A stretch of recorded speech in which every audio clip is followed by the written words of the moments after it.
Hello guys, അപ്പോൾ നമ്മുടെ അടുത്ത വീഡിയോയിലേക്ക് എല്ലാവർക്കും സ്വാഗതം.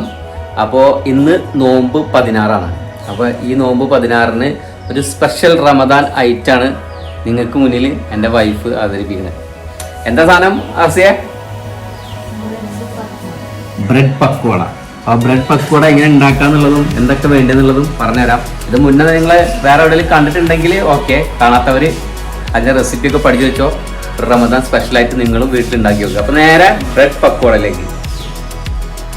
അപ്പൊ ഫസ്റ്റ് എന്തൊക്കെ വേണ്ടതെന്നുള്ളത് നമ്മളെ സബ്സ്ക്രൈബേഴ്സിനൊക്കെ ഒന്ന് പറഞ്ഞു കൊടുത്തേ. എന്താണ് ഇൻഗ്രീഡിയൻസ് എന്നുള്ളതൊക്കെ? സവാള, വേപ്പില, മുളക്, മല്ലിയില, ഇഞ്ചി വെളുത്തുള്ളി പേസ്റ്റ്, പിന്നെ കുരുമുളക് പൊടി, ഉപ്പ്, മുളക് പൊടി, മീറ്റ് മസാല അല്ലെങ്കിൽ ചിക്കൻ മസാല. അപ്പൊ ഇനി മിക്സ് ചെയ്യണത് നമുക്ക് കാണിച്ചു കൊടുക്കാം. ഒണിയനിട്ടിട്ട് അതിക്ക് പച്ചമുളകും വേപ്പിൻ്റെ ഇലയും കൂടി ഇടുക. പിന്നെ മല്ലിയിലാണ് അല്ല പുതിയനല്ലേ അതിൽ മല്ലിയില, ഇഞ്ചി വെളുത്തുള്ളി പേസ്റ്റ് ഇടുക, ഉപ്പ് പാകത്തിന്, കുറച്ച് മുളക് പൊടി, മീറ്റ് മസാല,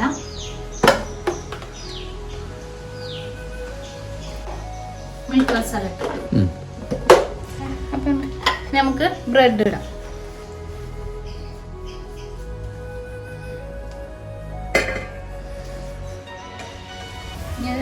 മിക്സ് ചെയ്യണ മുന്നേ നമുക്ക് കുറച്ച് വെള്ളം ഒഴിക്കണം. നമുക്ക് മിക്സ് ചെയ്ത് നോക്കാം. മിക്സ് ചെയ്യുമ്പോൾ ബ്രെഡൊക്കെ നന്നായിട്ട് ഇങ്ങനെ പൊടി വരണല്ലേ. മസാല ഇവിടെ സെറ്റ് ആയിട്ടുണ്ട് കേട്ടോ. ഈ ലെവലിൽ വേണം നമ്മൾ മസാല സെറ്റ് ആക്കി എടുക്കാൻ. ഷെഫ് പറയും നെക്സ്റ്റ് പരിപാടി എന്താ? ഓക്കെ, അപ്പൊ ഇനി ആ മസാല കുറച്ചിട്ട് നമ്മൾ പക്കോട ഉണ്ടാക്കണ പോലെ ഇങ്ങനെ പൊരിച്ചെടുക്കും.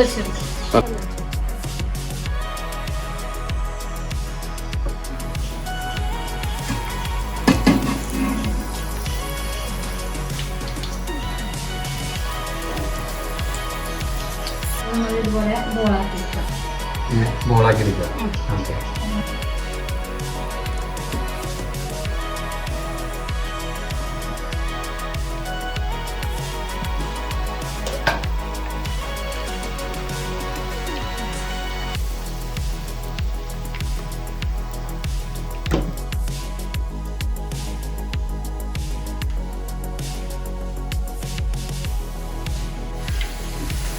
അപ്പോ നമ്മുടെ ബ്രെഡ് പക്കോട നല്ല മൊരിഞ്ഞ് റെഡി ആയിട്ട് ഇരിക്കണ്ടല്ലോ.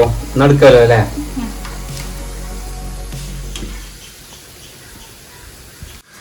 അപ്പോൾ ഗൈസ്, ഇതാണ് നമ്മുടെ ബ്രെഡ് പക്കോട. നിങ്ങൾക്ക് ഇഷ്ടപ്പെട്ടെന്ന് വിചാരിക്കുന്നു. അപ്പോൾ എല്ലാവരും വീട്ടിൽ ഈ റമദാൻ കഴിയുന്നതിന് മുന്നേ ഒന്ന് ട്രൈ ചെയ്ത് നോക്കാം. അപ്പോൾ ഐറ്റംസും കാര്യങ്ങളും എങ്ങനെയാണ് ഇത് മിക്സ് ചെയ്യേണ്ടതെന്നുള്ളതൊക്കെ പറഞ്ഞു. അപ്പോൾ എല്ലാവരും ട്രൈ ചെയ്യാം.